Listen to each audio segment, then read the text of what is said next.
जय जगन्नाथ जय जगन्नाथ। आज गोटे कथा आमर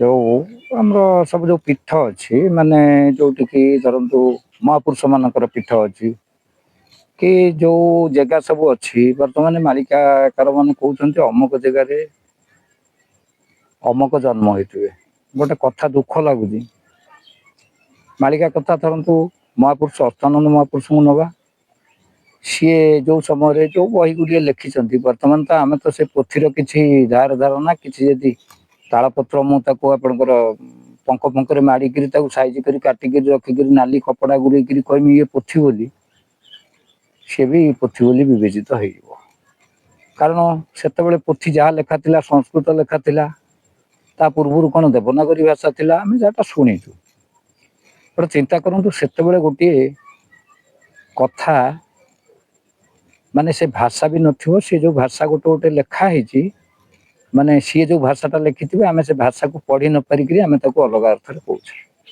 सी साल अंक कहते आम बर्तमान मसीहा कहूँ आमर जो मैंने मालिका गणना कर मसीह या हो मसीहा से नाला साल अंक थिला।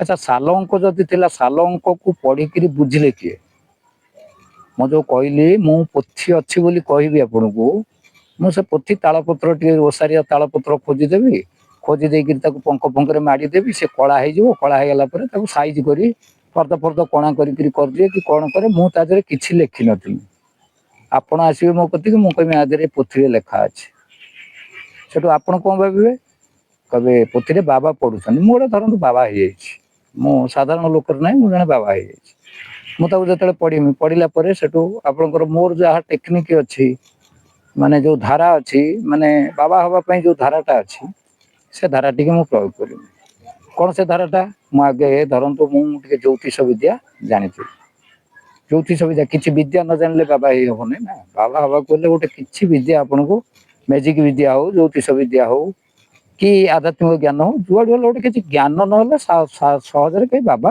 हो जापारे ना कि ना अति सुंदर कथा कहवा शैलीटा थी बुझे कि किसी ना कि लोक सहित मिसवा थी से जाकि बाबा बाबाटा खाली सहजरे जड़े लोक बाहरी पड़े हो। अच्छा जी आपंकर धरतु ज्योतिष विद्याटा को मुझे घोषिथी मो ज्योतिष विद्याटा को घोषी देती 12टा राशि कौ राशि कौ ग्रह रहिले 12टा राशि भितर कौ राशि कौ ग्रह रहिले से जो ग्रह रहती कामटा कौन जमी आमर खटा गोटे जिनस खाइले से आंबिला लगे खटा लगे बुझे कि सेमती मुझा 12टा राशि 12टा राशि आपंकर ग्रह रहिले के 9 ग्रह कि 10 ग्रह मुझे कहीपरि कहीं मुझे ज्योतिष विद्या जानी ना मु खाली सब जो माने वर्तमान समाज देखिक कहूँ से जो 9टा ग्रह आपंकर रहिले बोधे नवग्रह तो कहते 9 ग्रह बोधे होते जो ग्रह हूँ कि मुझे ज्योतिष विद्याटा को घोषी देती जे 12टा राशि 27टा नक्षत्र नवग्रह आपको सब घोषी देती कौ ग्रह कौ राशि चलन कले तार फलाफल कौन आसे जमी आपंकर खटा कहले खटा लगे कहले विभिन्न प्रकार खटा अच्छी आमिल जातीय जिनस से मु आपन को पचारदेवी आगे मु कहि अच्छा मोर से धरतु प्रचार प्रसार होता न होता कि प्रथम होता मु पचारि आपण ना कौन कि मु बाबा बेसर थी मु ज्योतिष बेसर नी बाबा बेसर थी मु पचारि आपण ना कौन से आपण ना कहे धरतु गोविंद आ राशिटा कहीपर कि जदि राशि भी न कहींपारती आपंकर गोविंद नाटा भी जदि हो अक्षर अनुसार राशि भी गोटे बाहर जातक कौन समस्ते करते कि आम पीरियड जातक होता आम जो जन्म होलु से आपंकर जो जन्म पंजीकरण थिला कि नथिला मु कहीपरिनी आउ किंतु माने जातकटा होता जातक आमर जी ज्योतिष था गाँव को से आसला कहीकि यही समय जन्म होते जातक कराला तेणु जातक तो समस्त ना जदि समस्त जातक ना बर्तमान आपंकर माने जो जन्म तारीख बा मसीहाटा रोचे। अच्छा सेमती आपंकर एटा जो ये कौटा आपंकर नाटा कहगला ना जो राशिटा बाहर कराई आप राशिटा न कही पारे राशिटा बाहर कराई राशिटा को बाहर करदेला से राशि वर्तमान समय कौ ग्रह चलन कर धरतु आपण राशिटा है मिथुन ଆପଣଙ୍କ ରାଶିଟା ମିଥୁନ ହେଇଛି। ମିଥୁନ ରାଶି କି ଆପଣଙ୍କର ଧରନ୍ତୁ ଗ୍ରହ ଟିକେ ଅଛନ୍ତି ଆମର ପନିସମେଣ୍ଟ ଦେବା ବାଲା ଗ୍ରହ ଅଛନ୍ତି କି ଶନି ଦେବ। ଆଚ୍ଛା ଶନି ଦେବ ଧରନ୍ତୁ ମିଥୁନ ମାସିକି ଆଜି ଧରନ୍ତୁ ଆମର ଡିସେମ୍ବର 5 ତାରିଖ 2025 ତେଣୁ ଧରନ୍ତୁ ଆପଣଙ୍କର ଯୋଉ ରାଶିରେ ଶନିଦେବ ଚଳନ କରିଛନ୍ତି ସେ କେତେ ଦିନ ହେଲା ଶନିଦେବ ଚଳନ କଲେଣି, ଆଉ କେତେ ଦିନ ରହିବେ। ବଢିଆ ଟେକ୍ନିକ ଗୋଟେ ଶୁଣନ୍ତୁ, ମାନେ ମୁଁ ଯାହାଟା ଏ ସମାଜରୁ ଶିଖିଛି ମୁଁ ସେଇଟା କହୁଛି, ସମସ୍ତଙ୍କ ପାଇଁ କହୁଛି। ସେଠୁ ଆପଣଙ୍କର ସେ ଧରନ୍ତୁ ଶନିଙ୍କର ଚଳନ ହେଲା 2.5 ବର୍ଷ, ଶନି ସପ୍ତାହ ପଡ଼ିଲେ 7.5 ବର୍ଷ। ଶନି ଗୋଟେ ଥର ଯେତେବେଳେ ଆସନ୍ତି ସେ 2.5 ବର୍ଷ ରୁହନ୍ତି, ଆଉ ସପ୍ତାହ ଯେତେବେଳେ ପଡ଼େ ସପ୍ତମ ଅଷ୍ଟମ ନବମ ପୁରା ସାଂଘାତିକ। ଧରନ୍ତୁ ଆପଣଙ୍କର ଶନି ଚଳିବା 5 ବର୍ଷ ହେଇଯାଇଥିବେ, ମୁଁ ହିସାବ କରି ଦେଖିବି 5 ବର୍ଷ ଯେତେବେଳେ ହେଇଯାଇଥିବେ ମାନେ ମୁଁ ମାନେ କ'ଣ କହିଲେ, ମୁଁ ନୁହେଁ ମ ସାଧୁ ଯିଏ ଅଛନ୍ତି, ଯେଉଁମାନେ ସାଧୁ ବର୍ତ୍ତମାନ ବିଚାର କରିକିରି ଆପଣଙ୍କର ଯେଉଁ ରିଷ୍ଟ ଖଣ୍ଡନ କରୁଛନ୍ତି ସେମାନେ ଆଉ ଜ୍ୟୋତିଷ ବୋଲି ଆପଣ ତାଙ୍କୁ କହିବେନି। ଜ୍ୟୋତିଷ ତ ସ୍ୱତନ୍ତ୍ର, ସେ ତ ଜ୍ୟୋତିଷ ନା, ମାନେ ଜ୍ୟୋତିଷ ବିଦ୍ୟା କିଛି ହାସଲ କରିକିରି ସାଧୁ କିଛି ଅଛନ୍ତି, ସେଠୁ ସିଏ ଆପଣଙ୍କୁ କହିବେ କ'ଣ ନା ଆପଣଙ୍କର ଖରାପଟା ଏତିକି ଦିନ ହେଲା ପଡ଼ିଲାଣି। କେତିକି ଦିନ ହେଲା ନା ଆଜିକି 5 ବର୍ଷ ହେଲା ତୁମର ଏଇ ପ୍ରକାର ଅସୁବିଧା ହେଉଛି। କାହିଁକିନା ସେତେବେଳକୁ ଆପଣଙ୍କର ଶନି ସପ୍ତମ ପଳେଇଛନ୍ତି, ଅଷ୍ଟମ ଚାଲିଛନ୍ତି, ଅଷ୍ଟମ ଯାଇକିରି ନବମ ହେବାକୁ ମାସେ 2 ମାସ ଅଛି, ଧରନ୍ତୁ 2 ମାସ ଅଛି। ମୁଁ ଗୋଟେ ଆପଣଙ୍କର ମାନେ ଟିକେ ବର୍ତ୍ତମାନ ଯୋଉ ପ୍ରକାର ଚାଲଟା ଚାଲୁଛି ସଂସାରଟା, ମୁଁ ସେଇଟା ବାବଦରେ କହୁଛି, ମୁଁ ତା ବିରୁଦ୍ଧ କଥା କହୁନି। ଆପଣ ଦେଖନ୍ତୁ ତାପରେ ସେଠୁ କ'ଣ ହେବ, ଆପଣଙ୍କର ଯେତେବେଳେ ମାନେ 5 ବର୍ଷ ପୁରୀ ଯିବା ପାଇଁ ଆଉ ଅଛି ଧରନ୍ତୁ ମାସେ କି 2 ମାସ ଅଛି, ସେତିକିବେଳେ ବାବା ସେଠୁ କହିବେ କିଛି କଥା ନାହିଁ, ତୁମର ଯାହା ହେଇଥିଲା ହେଇଥିଲା, ତୁମେ ଆଜି ଆସିକିରି ମୋ କତିରେ ପହଞ୍ଚିଲ, ତୁମେ ଏଇ ଠାକୁରଙ୍କୁ ଡାକିବ, ଏଇ କଥାକୁ ଏଇଆ କରିବ, କି ପ୍ରତିକାର ପାଇଁ ଆପଣଙ୍କର ଯଦି ଦଣ୍ଡା ତାବିଜ କି ଡେଉଁରିଆ କି ନହେଲେ ଚେର ମୂଳି ଯାହା ଦେବା କଥା ଆପଣ ତାକୁ ବିଶ୍ୱାସର ସହିତ ଘିତିକିରି ଆସିବେ।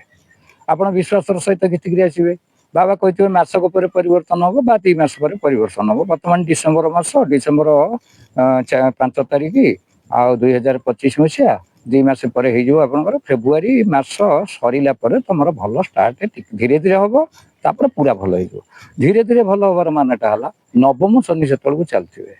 ନବମ ଶନି ଯେତେବେଳେ ଚାଲିବେ ଆପଣଙ୍କର ଯବାନ ସମୟରେ ଯୋଉ କାର୍ଯ୍ୟଟା କରାଯାଇପାରେ ବୁଢା ହେଲା ବେଳକୁ କରାଯାଇପାରେ ନା, କି ଛୁଆ ଥିବା ଅବସ୍ଥାରେ କରାଯାଇପାରେ ନା।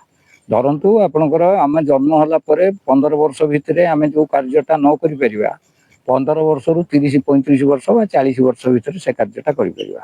40 ବର୍ଷ ପରେ ଆମର ଗୋଟେ ଗାଉଁଲି କଥା ଅଛି 40ରୁ 42, ତେଣିକି ଆଉ ସେ କାର୍ଯ୍ୟ କରିହେବନି। ବର୍ତ୍ତମାନ ଆମର ଜବରଦସ୍ତିଆ କୃତ୍ରିମ ପ୍ରଣାଳୀରେ ସବୁ କରି ହେଉଛି, ମାନେ ଯାହା ମନୋବଳ ବଢ଼େଇବା ପାଇଁ ଅଛି ମେଡ଼ିସିନ, ସ୍ୱାସ୍ଥ୍ୟ ବଳ ବଢ଼େଇବା ପାଇଁ ମେଡ଼ିସିନ ଅଛି, ଆପଣଙ୍କର ବାକ୍ ଶକ୍ତି ବଢ଼େଇବା ପାଇଁ ବି ଅଛି, ସବୁ ବାବଦରେ ବର୍ତ୍ତମାନ ମେଡ଼ିସିନ ଅଛି। ତେଣୁ ସେଠି ଆପଣଙ୍କର କ'ଣ ହେବ, ଶନି ଯେତେବେଳେ ଆପଣଙ୍କର ଅଷ୍ଟମ ଶନି ପଳେଇଗଲେ ତାଙ୍କର ଯେଉଁ ଅଷ୍ଟମ ପିରିୟଡ଼ରେ ଯେଉଁ କାର୍ଯ୍ୟଟା କରିବା କଥା ସେ ଅଲରେଡ଼ି କରିକିରି ଯାଇଛନ୍ତି, ଆଉ ଲାଷ୍ଟକୁ 2 ମାସ ଧରନ୍ତୁ ଅଛନ୍ତି। 2 ମାସ ଯେତେବେଳେ ଅଛନ୍ତି ଆପଣଙ୍କୁ ଫେବୃଆରୀ ତାରିଖ ଡେଟ୍ ଦିଆହେଇଗଲା।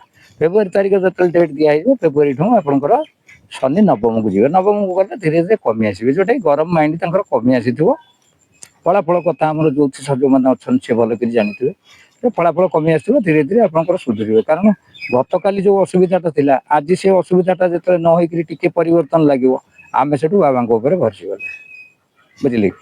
ବାବାଙ୍କ ଉପରେ ଯେତେବେଳେ ଆମେ ଭରସିଗଲେ ସେଠୁ ବାବାଙ୍କ ଆମେ ମୂର୍ଖ ଲୋକ ନା, ଆମେ ଜାଣିନା। ଏ ପାଠଟା ଯିଏ ଜାଣିଛି ତା ପାଇଁ ହେଉଛି ସହଜ ନା। ଧରନ୍ତୁ ମୁଁ ଏଇଟା ଜାଣିଛି ବୋଲି ମୁଁ କାହା କଥାରେ ଭରସି ଯିବି ନାହିଁ, କିନ୍ତୁ ଅଲଗା ଲୋକ ବହୁତ ଲୋକ ଅଛନ୍ତି ଏ କଥାଟା ଜାଣିନାହାନ୍ତି, ସେ ଭରସି ଯିବେ। ତେଣୁ ବାବା ପ୍ରିୟ ପାତ୍ର ହେଇଗଲେ। ବାବା ପ୍ରିୟ ପାତ୍ର ଯେତେବେଳେ ହେଇଯିବେ ଆପଣଙ୍କର ଯଜ୍ଞ ହଉ, ଫଙ୍କସନ ହଉ, ଆପଣଙ୍କର ଯେକୌଣସି କାର୍ଯ୍ୟ ଗୋଟେ କରିବା ହଉ, ମନ୍ଦିର ତୋଳିବା ହଉ, ଭଲ ହଉ ମନ୍ଦ ହଉ, ଏଇଭଳି ମାନେ ଭକ୍ତ ସେତେବେଳକୁ ହେଇଯାଇଥିବେ ନିହାତି 200-500 ଖଣ୍ଡେ ଭକ୍ତ ହେଇଯାଇଥିବେ। ତେଣୁ ଭକ୍ତଙ୍କୁ କହିବେ ଯେ ଆପଣମାନେ ତମେ ଗୋଟେ କାମ କର, ଅମକ ଡେଟ୍ରେ ଅମକ ଜାଗାରେ ଆମର ଗୋଟେ ମନ୍ଦିର କରାଯିବ ବା ଯଜ୍ଞ କରାଯିବ, ଯାହାଟା ହଉ, ମାନେ ଯୋଉଥିରେ ଅର୍ଥ ଅତ୍ୟଧିକ ଖର୍ଚ୍ଚ ହବ।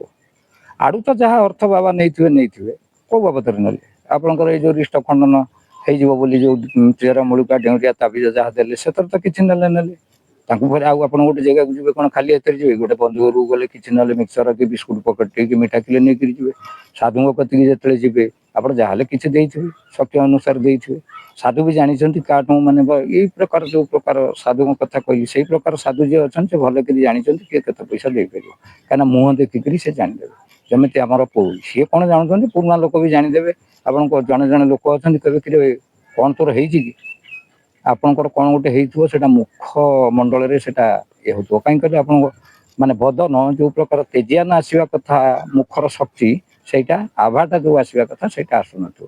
ସେଠୁ ଜାଣିଦିଅନ୍ତି ଯେଉଁମାନେ ପୁରୁଣା ଲୋକ ଅଛନ୍ତି ସେ କହିବେ କିରେ କ'ଣ ତୋର ହେଇଛି କି, ସେଠୁ ଆପଣ କହିବା ପାଇଁ ବାଧ୍ୟ ହେବେ। କ'ଣ କହିବା ପାଇଁ ବାଧ୍ୟ ହେବେ ନା କ'ଣ କରିବି ସେ ଅମୁକ କଥା ତମକ ସେ ବିଲଟା ଚାଷ କରିଥିଲି ଫସଲ ହେଲାନି, କି ସେ ଲୋନ୍ଟା କରିଥିଲି ଆଉ ବର୍ତ୍ତମାନ ସେଇଟା ସୁଝି ପାରୁନାହିଁ, ସେ ସରକାରଙ୍କ ଲୋକ ବ୍ୟାଙ୍କ ବାଲା ବହୁତ ଇଏ କଲେଣି। ସେଠୁ ଆପଣ କହିବେ। ଆଚ୍ଛା ସେଠି ଯେଉଁ ଲୋକ ଏ କଥା ମୁହଁ ଦେଖିକିରି ପଚାରିଲେ ସେ ତ କିଛି ସାଧନା କରିନଥିଲେ, ନା ଜ୍ୟୋତିଷ ବିଦ୍ୟା ସାଧନା କରିଛନ୍ତି ନା ସାଧୁଙ୍କ କଳା କିଛି ସାଧନ କରିଛନ୍ତି, ସେ କେମିତି କହିବେ। ସେଇଭଳି ଆପଣଙ୍କର ମୁହଁରୁ ଜଣାପଡ଼ିଯାଏ କେମିତି କ'ଣ ହୁଏ। ତେଣୁ ବର୍ତ୍ତମାନ ସେଇ କଥାଟାକୁ କାର୍ଯ୍ୟକାରୀ କରିବା ପାଇଁ ବର୍ତ୍ତମାନ ପ୍ରାୟ 100ରେ 50-60 ଜଣ ଏହା କରୁଛନ୍ତି। ଯେଉଁ 50-60 ଜଣ କରୁଛନ୍ତି ଯେଉଁ ଅର୍ଥ ତ ନେଲ ପୁଣି ତାଙ୍କୁ ଡକେଇ ହକେଇକିରି ଆପଣଙ୍କର ଯଜ୍ଞ କରିବା କି ମନ୍ଦିର କରିବା, ଅମୁକ କରିବା ତମକ କରିବା, ଆ ଦ୍ୱାରା କ'ଣ ଲାଭ ମିଳୁଛି। ମୋଟାମୋଟ କଥା ଯାହାର ଉପକାର କରିବ ନିଃସ୍ୱାର୍ଥପର ହିସାବରେ ଉପକାର ଯଦି କରିବ ତାହେଲେ ତମ ପାଇଁ ସେଭଳି ମାନେ ଆପଣଙ୍କର ଫଳଟା ଥୁଆ ହେଇଛି। ଯଦି ନେଇକିରି କଲ ଧରନ୍ତୁ ଆପଣ ଜଣେ ବାଟ ଦେଖିନେ ତାକୁ ବାଟ ଦେଖେଇ ଦେବା ପାଇଁ ତମେ ଯଦି ପଇସା ନେଇକିରି କଲ ତାହେଲେ ସେ ପଇସାଟା କି ପ୍ରକାର କାମରେ ଲାଗିବ। ଯେଉଁମାନେ ଏ ଧନ୍ଦା କରୁଛନ୍ତି ସେ ଭଲ କରି ଜାଣିଥିବେ, ସିଏ ଜାଣିପାରନ୍ତୁ କି ନ ଜାଣିପାରନ୍ତୁ, ମାନେ ଜ୍ଞାନୀ ଲୋକ ଯିଏ ଅଛନ୍ତି ଜାଣନ୍ତି। ଆଉ ମୁଁ ତ ଅଜ୍ଞାନୀ, କିନ୍ତୁ ମୁଁ ଅଜ୍ଞାନୀ ହିସାବରେ ବି ଜାଣୁଛି ଯେ ସେ ପଇସାଟା ନେଲେ କ'ଣ ହେଉଛି, କାହିଁକିନା ଆଖି ଆଗରେ ଦେଖା କଥା ମୁଁ କହୁଛି। ମୁଁ କହିଛି ସାକ୍ଷ୍ୟ ଲକ୍ଷ୍ୟ ପ୍ରତ୍ୟକ୍ଷ ବର୍ତ୍ତମାନ ଆଉ ଆପଣଙ୍କର ବର୍ତ୍ତମାନର ସମାଜ ଅନୁଭବ ଆଉ ଯାହାଟା ହେଉଛି ବାସ୍ତବ, ପୁରାଣ ଶାସ୍ତ୍ର ବାସ୍ତବ, ବୁଝିଲେ।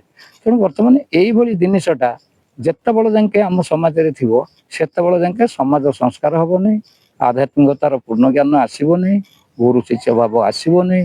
ଏସବୁ ଜିନିଷ ପାଇଁ ଆମେ ଟିକେ ସମସ୍ତେ ଯଦି ସଚେତନ ହୁଅନ୍ତେ, ଯେଉଁମାନେ ଠକର ଶିକାର ହେଉଛନ୍ତି ସିଏ ସଚେତନ ହେବା ଦରକାର। ଯେଉଁମାନେ ଠକୁଛନ୍ତି, ଯଦି ଠକର ଶିକାର ହେଉଥିବା ଜନସାଧାରଣ ଯଦି ସଚେତନ ହେଇଯାଆନ୍ତେ ତାହେଲେ ଠକୁଥିବା ଲୋକ ଛାଁକୁ ତାଙ୍କର ପେଡ଼ି ପୁଟୁଳା ବାନ୍ଧି ପଳାନ୍ତେ। ତେଣୁ ଏ ଜ୍ଞାନ ବର୍ତ୍ତମାନ କେହି ଦେଉନାହାନ୍ତି। ଏଇ ଜ୍ଞାନ ଆପଣଙ୍କର ଆମର ଯେଉଁ ପ୍ରବଚନ ବଲବନ୍ଧ ଠାକୁରଙ୍କ କଥା ହେଉଛି, ଏଇଭଳି କଥା ଯଦି କିଏ କିଛି କୁହନ୍ତେ ତାହେଲେ ଲୋକ ଟିକେ ସଚେତନ ହୁଅନ୍ତେ। ବା ଯେଉଁ ଆମର ଅଛନ୍ତି ଯେଉଁମାନେ ଲୁଟୁଛନ୍ତି ସାଧୁ ବେଶଧାରୀ ସିଏ ବି ସଚେତନ ହୁଅନ୍ତେ। ତେଣୁ ସମସ୍ତେ ଟିକେ ସଚେତନ ହେଲେ ଭଲ ହେବ।